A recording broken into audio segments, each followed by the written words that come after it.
Olá! Você está ouvindo o PodGuns, o podcast que transforma conhecimento em liberdade financeira. Aqui é o Robert Guns e juntos vamos descomplicar finanças, investimentos e tecnologia. Então pega o café e vem comigo porque o conhecimento é o melhor investimento. Olá! Hoje a gente vai mergulhar fundo num assunto que está bem em alta. Os fundos de investimento no agronegócio, os FIAGROS. Vamos usar aqui o material da Gens Academy para guiar nossa conversa. Oi, é um tema super relevante, né? E como? O agro, vamos combinar, é um motorzão da nossa economia. Responde aí por quase 30% do PIB, né? Isso segundo a CNA, dados de 2024. Exato. E o Brasil é líder mundial em exportação de soja, café, carne, um monte de coisa. Em 2023 foram mais de 166 bilhões de dólares em exportação do agro, quase metade do total do país.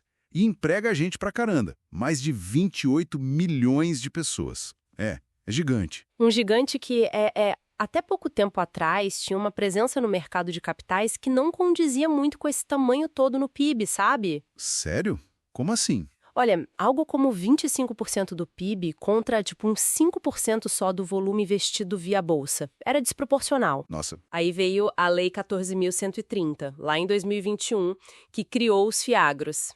A ideia era justamente essa, tentar democratizar o acesso ao investimento no setor, sabe? E, claro, atrair mais grana para o agro via mercado de capitais. Faz todo sentido. Bom, então vamos desembrulhar isso.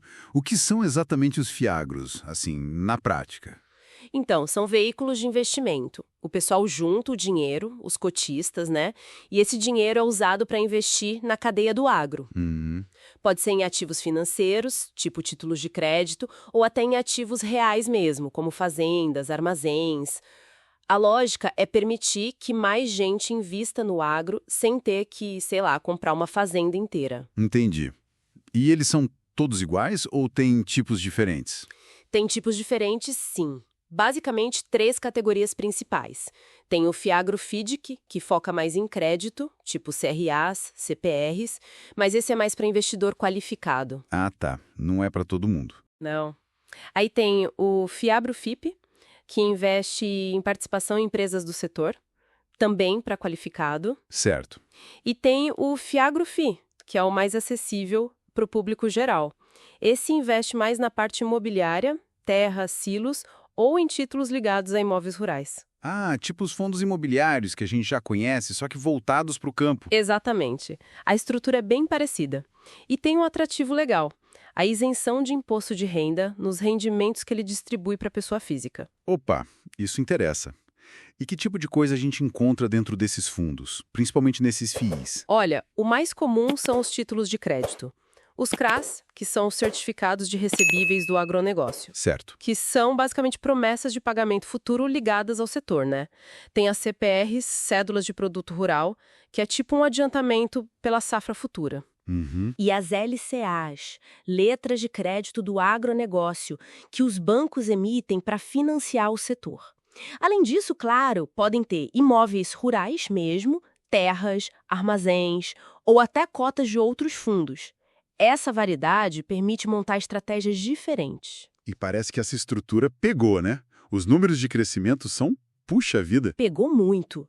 E o fascinante aqui, não é só o volume, mas a velocidade com que isso aconteceu. Como assim? O primeiro FIAGRO na B3 foi o RZAG11 em outubro de 2021. De lá para cá, olha isso, o patrimônio saltou de uns 5 bilhões de reais em agosto de 2024 para 44 bi em março de 2025. Quê? De 5 para 44 bi em meses? Exato!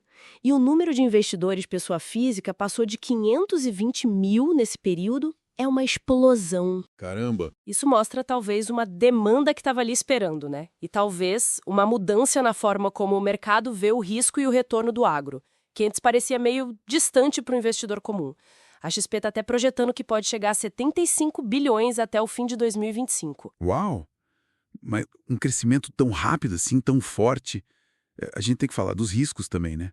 Não pode ser só maravilha. Com certeza, é fundamental ter clareza sobre eles. O risco de crédito, por exemplo, ele existe. Inadimplência no campo acontece, a gente vê notícias, né? Tipo aquele aumento no crédito rural do BB em 2025. Sim, lembro disso. Tem o risco climático, que é, bom, é do jogo no agro, né? Seca, geada, laninha, tudo isso afeta a produção diretamente. Claro. Fora isso, tem risco regulatório, político, risco de liquidez também, porque é um mercado novo, ainda está amadurecendo, e o risco de concentração, sabe? Às vezes o fundo está muito concentrado numa região ou numa cultura só. Entendi. É uma lista importante para ficar de olho. Mas, por outro lado, imagino que as oportunidades vistas pelo pessoal superam esses riscos, né? Por isso, o crescimento. Exato. A grande vantagem é a diversificação. Investir num setor que historicamente é resiliente, estratégico para o país e para o mundo.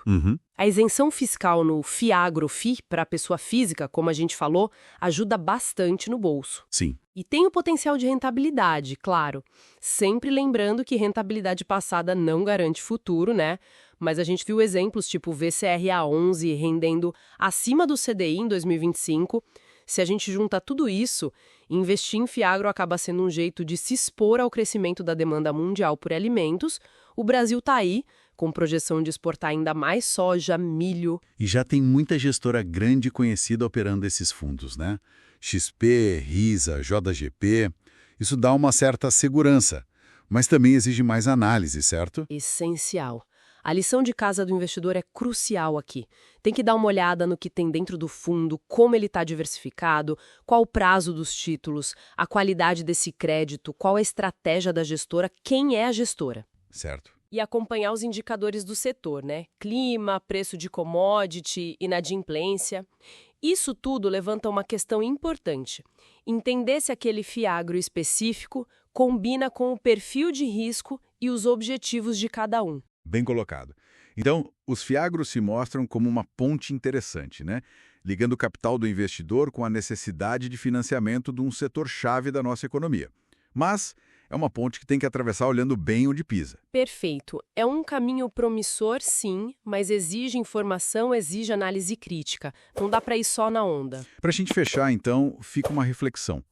Pensando nessa demanda global crescente por comida, no papel estratégico do Brasil nisso tudo, como que esse dinheiro que vai para o agro via fiagros pode realmente ajudar não só a dar retorno financeiro, mas também a impulsionar um desenvolvimento mais sustentável, mais inovador lá no campo, no longo prazo. Fica aí para a gente pensar. E aí, curtiu o episódio de hoje do Podgans?